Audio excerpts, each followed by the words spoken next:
The sun was just cresting over the still waters of Willow Lake, casting a golden glow across my cabin's private shoreline, when I heard the first shouts. "Open this door right now, or I'll have you arrested for trespassing on your own property." The woman's voice was shrill, her fists hammering my cabin door so hard the hinges groaned.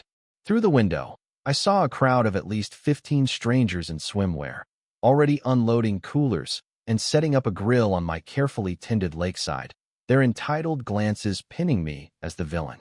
Little did I know, this was the opening salvo in a 3-month war with the HOA president, a battle that would see her stripped of power, sued, and ridiculed across town.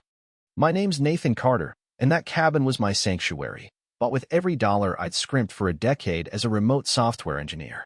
At $475,000, it drained my savings, but its 1,200 square feet of cedar walls, stone fireplace, and panoramic lake views were worth every sacrifice. Nestled on a small peninsula, it boasted 200 feet of private shoreline, a sheltered cove where I'd spent countless hours restoring native wildflowers and grasses to attract butterflies and prevent erosion. That Sunday morning, I'd been savoring coffee on my deck, the lake's gentle lapping a perfect backdrop to my work, when the peace shattered. Voices and laughter grew louder, veering off the community path onto my property. I set my mug down, stomach tightening as I spotted Linda Hargrove, the Willow Lake HOA president, leading a pack of well-dressed strangers. They trampled my plants, set up chairs, and unpacked coolers, acting like my shoreline was their personal playground. I hurried down the stone path I'd laid last summer, calling out, "Excuse me, this is private property. The community lakefront's a quarter-mile that way." Linda spun, her polished blonde hair swinging, her smile cold and practiced. "Nathan, perfect timing. We're showing potential buyers from Summit Realty our best feature your shoreline's view. We'll be gone in a few hours." Her audacity stunned me.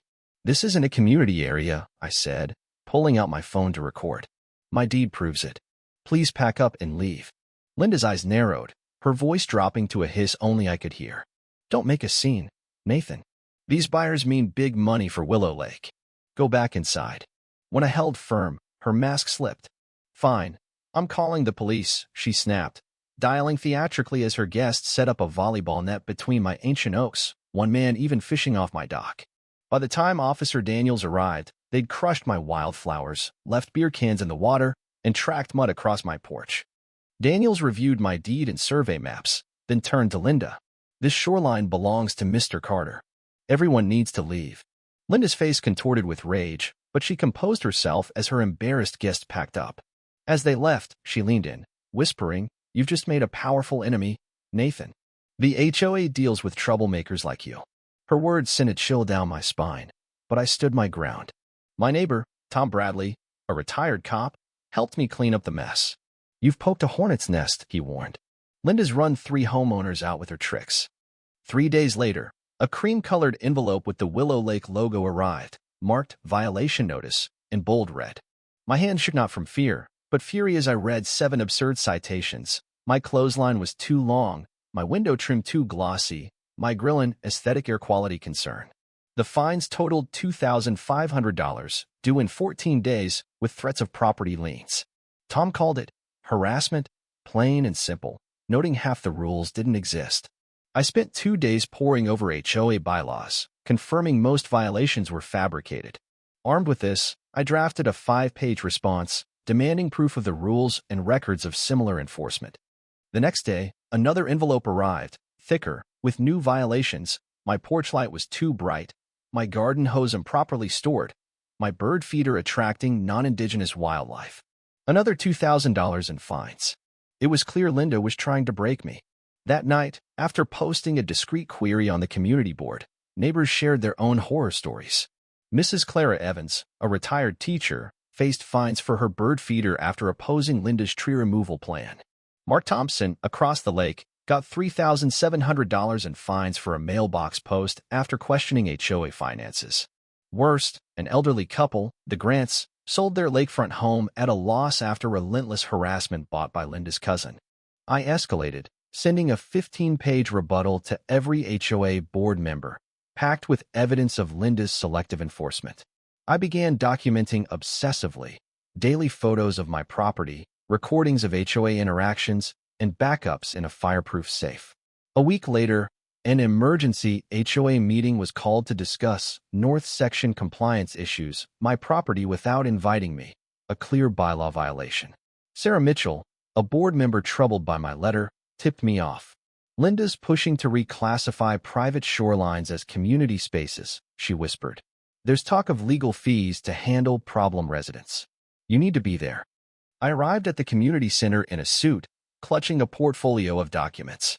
Linda tried to eject me, claiming sighted homeowners couldn't attend, but I cited the charter's guarantee of open meeting access. Her proposed amendments would have given her control over private lakefronts.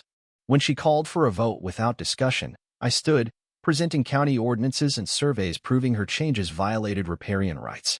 The amendments were tabled, and Linda cornered me in the parking lot. You think you're clever? She hissed. I've run this place for 5 years. People like you don't last. 2 days later, a red envelope marked urgent demanded $4,000 in fines with 21% daily interest, threatening liens within 72 hours. Tom scoffed. She can't lien without a court judgment. It's a scare tactic. Then my phone rang an unknown number.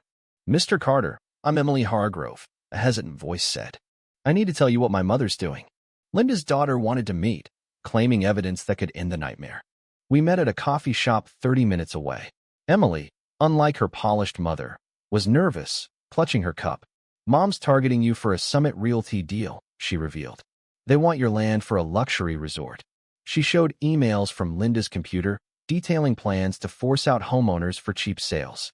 One email called my cabin the cornerstone of the project, with Linda promising vacant possession by fall. Emily explained Linda's past, a resort director fired for fraud, now chasing a comeback through Willow Lake. She's dangerous when crossed, Emily warned, her voice heavy with disgust.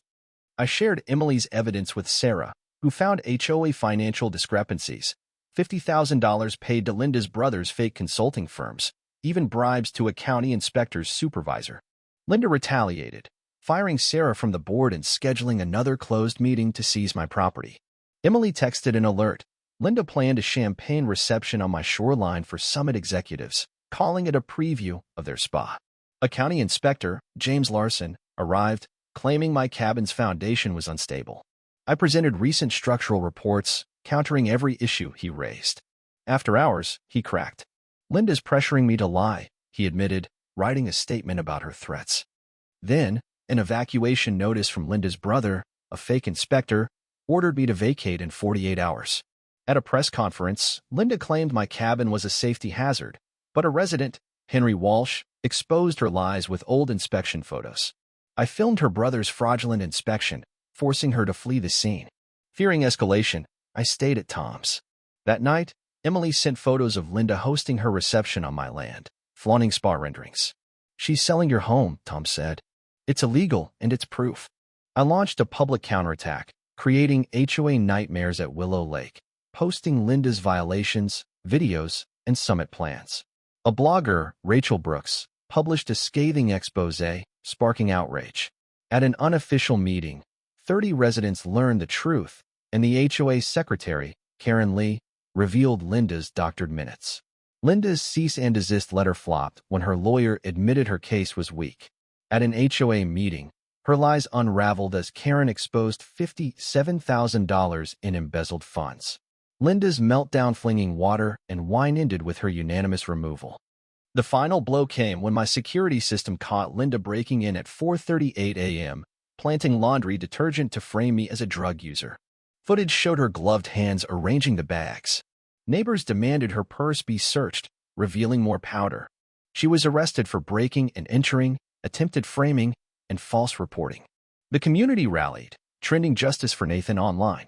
Linda's plea deal included probation, restitution, and a ban from HOA roles. Summit Realty apologized, firing executives and donating to Willow Lake.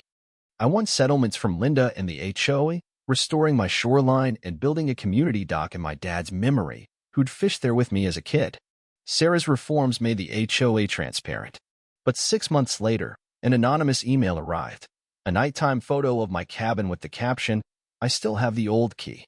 I reported it, changed my locks, and stood on my deck, the lake shimmering under moonlight. Linda's threat lingered, but I wasn't alone anymore. Her schemes had forged a community around me, turning my cabin into a true home. Whatever came next, I was ready.